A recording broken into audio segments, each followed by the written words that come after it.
In the wake of COVID-19, the line has been blurred between traditional four-year universities, two-year community colleges, and outside vocational experiences and opportunities. Because of this, the value of education, as well as the institutions, have begun to arise from society, but more importantly, from the students themselves. The value today we'll be breaking down the value currently held at the four-year institutions, as well as the alternative opportunities, whether that be community college or vocational training, as well as understanding how no one pathway is absolute for one individual. So according to Jonah Engel Bromwich, he wrote an article in the New York Times calling into question, what is Harvard really without its campus?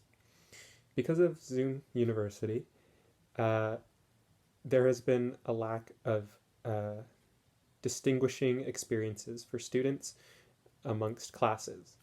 The experiences originally held from either lectures or hands-on labs or just being in the field and being able to interact with your fellow students has called into question about how this differs from any other community college or training site that you may go to.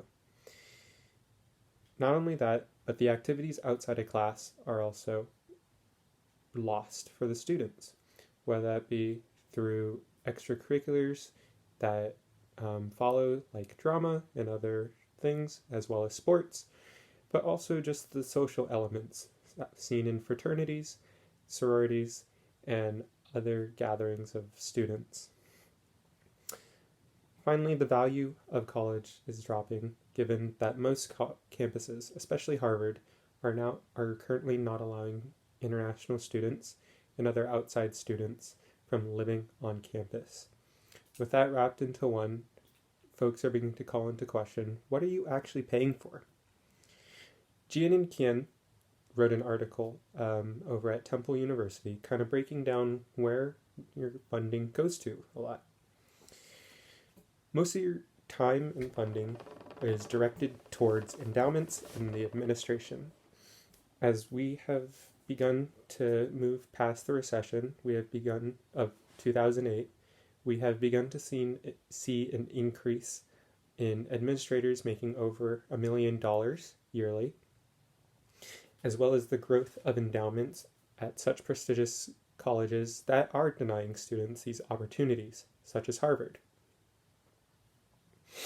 Not only that, but the rate of tenured professors is being lapped by the rate increase of adjunct professors. Adjunct meaning folks who are not held down to one institution, but rather move around amongst colleges. This partnered with the underpaying of TAs, students who find opportunity to further develop their skills in the subject, have begun to hurt the universities. The value that students get out of the universities.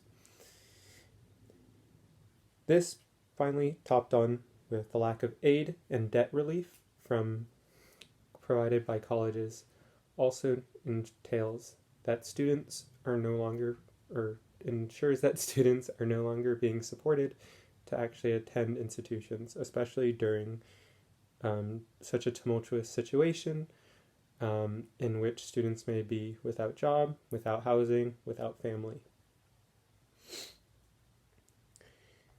As such, alternative routes have been drawing more attention. Students like us here at community colleges, who in our case we're fortunate to have it for free, see not only financial benefit, but also the opportunity to get out a lot of their G through E courses. Essentially the courses that are bare minimum to graduate, but don't necessarily dive fully into the field of your interest. Transfers have also seen easier pools in order to get into universities. as compared to freshmen originally applying to, let's say, UCLA or UC Berkeley,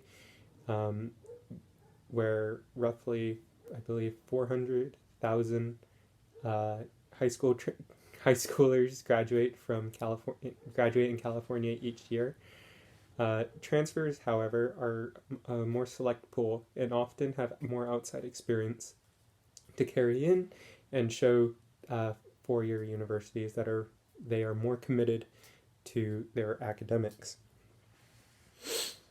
Not only this, but vocational and skilled training or skilled labor have also helped open the door for most folks to immediately enter the job market, whether that be through electrical work, whether that be plumbing or mechanic or even nursing. Many of these vocational opportunities give students the direct pipeline access to the jobs of their future.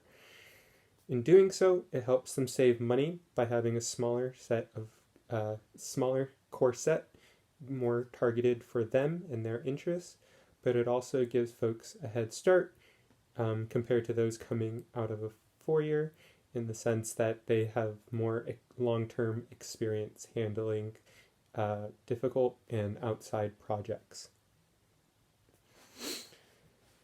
Now, this is not to say that this isn't applicable to everyone. Many four-year universities still often provide quality education for their students. There's a direct correlation, according to Case and Deaton, in The Deaths and Despair in the Future of Capitalism, between the correlation between getting a college degree as well as rates of suicide and stress amongst folks, as well as it helps women close the pay gap and helps them make a more competitive salary in comparison to men. No one pathway is going to be applicable to one sole student, but rather this is not necessarily to persuade folks away from four-year institutions, but rather to help them expand and break the stigmas that come with alternative opportunities. In doing so, hopefully this opens a greater conversation to what is needed for students to succeed at the college level in order to get them ahead for their future.